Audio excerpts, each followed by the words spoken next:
नमस्कार दोस्तों, ये है वायरल फैक्ट। अब यहाँ पर दरअसल बात हो रही है कि कुछ चुनिंदा कंट्री ऐसे है जो अपने अपने मतलब के स्वाभिमान पर चलते हैं।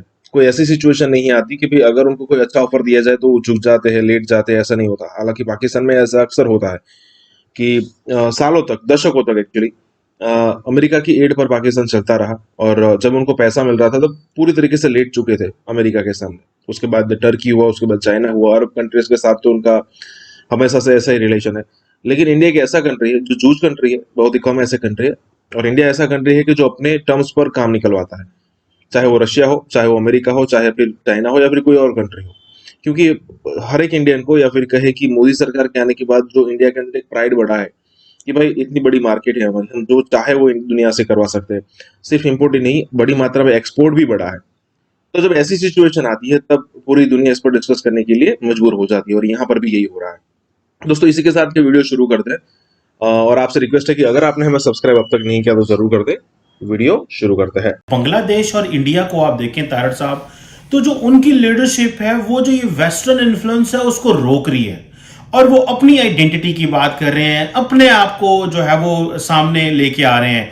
जबकि पाकिस्तान जो है वो एज इट इज आज भी हम उसी तरह ही गोरे से इंप्रेस हैं, वेस्ट से इंप्रेस हैं। गो के होना चाहिए, इंटरेक्शन होना चाहिए। ये एज कॉम्प्लेक्स इंटरडिपेंडेंस की है।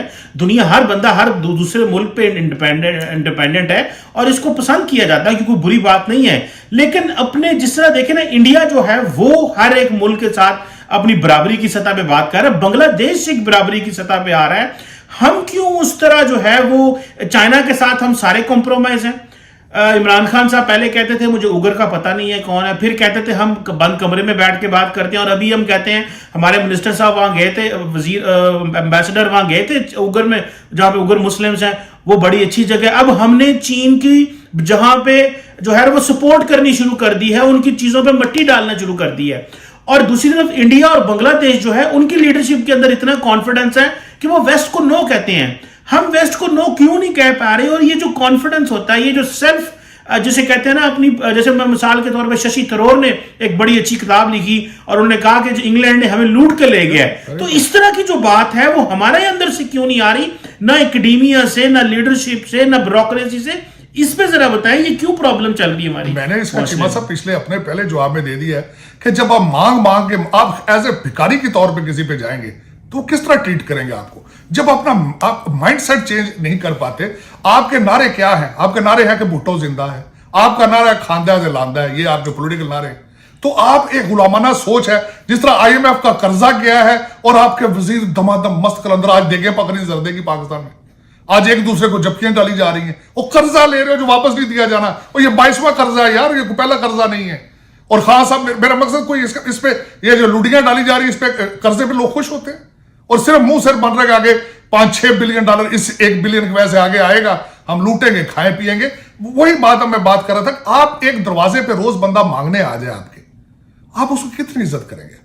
यही आपके हालात हैं इस वक्त, आपके प्राइम मिनिस्टर के, आपके फॉरेन मिनिस्टर के, आपके सारे दूसरे मिनिस्टर्स के। एक बंदा रोजाना आपके दरवाजे पे मांगता फिर रहा, कहता मेरे छोटे छोटे वजीर हैं मुझे दे दो, मेरे छोटे छोटे मशीर हैं बेचारे भूखे मर रहे हैं, कुछ ना कुछ दे दो। तो आप जहां जाते हैं मांगने जाते हैं। दूसरा, आप बांग्लादेश की बात कर रहे हैं, इंडिया की बात कर रहे हैं, करप्शन पे देखें उनका 50वां नंबर है। मैं अगले दिन एक और बात कर रहा था, आप स्विस बैंकों में करप्शन का पैसा जरा देखें, पाकिस्तान का साइज देखें, इंडिया का साइज देखें, आप पाकिस्तानियों को ज्यादा पैसा पड़ा स्विस बैंकों में करप्शन का कंपेयर टू इंडिया। तो आप कंपैरिजन करते हैं। खान साहब, मैं कहता हूं कंपेयर करते हैं जी, पाकिस्तान सस्ता तरीन मुल्क है, पाकिस्तान पुरअमर तरीन मुल्क है। मैं हैरान हो गया हूं, खान साहब ने कहा कि हमने तो पहले 90 दिन के अंदर हर चीज ठीक कर दी थी। फिर अगले दिन खान साहब ने मिसाल दी है कि रियासत मदीना के पहले साल भी बड़े मुश्किल में थे, इसलिए 5 साल गुजर गए, मुझे अगले 10 साल और दो।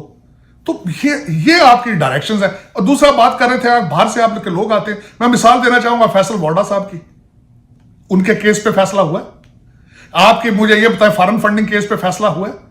ये इंसाफ की तहरीक के लोग हैं ये, कि जिन्होंने इंसाफ का वादा किया था। और अपनी जुडिशरी का, अपने इलेक्शन कमीशन की बात करें, इस फैसल वाडा साहब आपके सिस्टम को मैनिपुलेट करके फ्रॉड लगा के पहले कुछ थे, फिर सेनेटर बनाए गए और अभी तक उस पर फैसला नहीं आया। तो अगर ये और छोड़े, है तो बड़ी गंदी सी मिसाल है, वो क्या नाम है, टिकटॉक वाली लड़की ने अगले दिन पाउंडों का ढेर लगा के टेबल के ऊपर कहा, उसने कहा मैं ये लेके जा रही हूं, कह लो फैटअप को मेरे पीछे आ रहे। तो देखें मिच्योरिटी को, हालात अपने देखें, कुछ स्टडी करें, हम कहां जा रहे हैं, हमारे मॉरल्स क्या है। एक बच्ची की नात तालीम याफ्ता एक बच्ची है, मेरा मुझसे आपकी पूरी कैबिनेट की सारी वीडियो हर चीज उसके फोन सेट के अंदर मौजूद है, और रोजाना चैलेंज करती है आपकी सारी इस सो कॉल्ड इशराफिया को, रोजाना चैलेंज करती है कि तुम्हारे कपड़े उतारूंगी मैं, और आप उसके सामने मजाक बन चुके हैं। तो ये इस तरह भी कभी मुल्क से, फिर अगर आपको कहें कि आप बनाना रिपब्लिक है तो आप माइंड कर जाते हैं। फिर कार को करो ना, ये देखेंगे ये कर रहे हैं। आपको $1 बिलियन या $5 बिलियन की जरूरत है? आपकी 12 रुपए की रोजाना डेली करप्शन हो रही, खान साहब की अपनी स्टेटमेंट है, रोक सके उसको ये, तो बाहर से $1 बिलियन लाने की क्या जरूरत है भाई? तो ये एक फ्रॉड है, एक धोखा है। लोगों को, मेरा मकसद है कि उपरेस से उपरेस किया जा रहा है।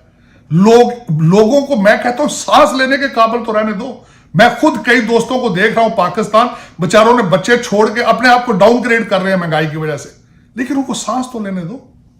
अब तो हालात चौक हो चुके हैं। मैं कहता हूं आपके 22 करोड़ लोग तो चौक हो चुके हैं। अच्छा, फिर उनको बोलने की ताकत नहीं है, हाइब्रिड सिस्टम है, बेचारा को बोले तो बोरी में लाश मिलती है।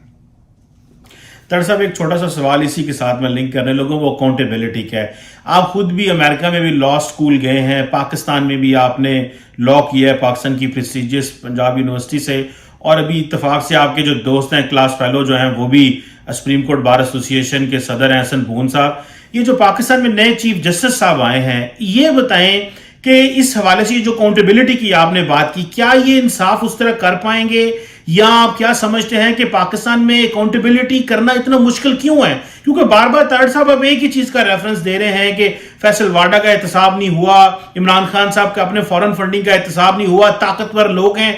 तो क्या हमें नए चीफ जस्टिस साहब से, जो बड़े ऑनरेबल हैं, जिनका बड़ा मुकाम है और इन्होंने बड़ी अच्छी जबरदस्त किस्म की सर्विस की है, हमें इनसे क्या उम्मीदें रखनी चाहिए कि क्या वाकई अकाउंटेबिलिटी पाकिस्तान में हो सकेगी?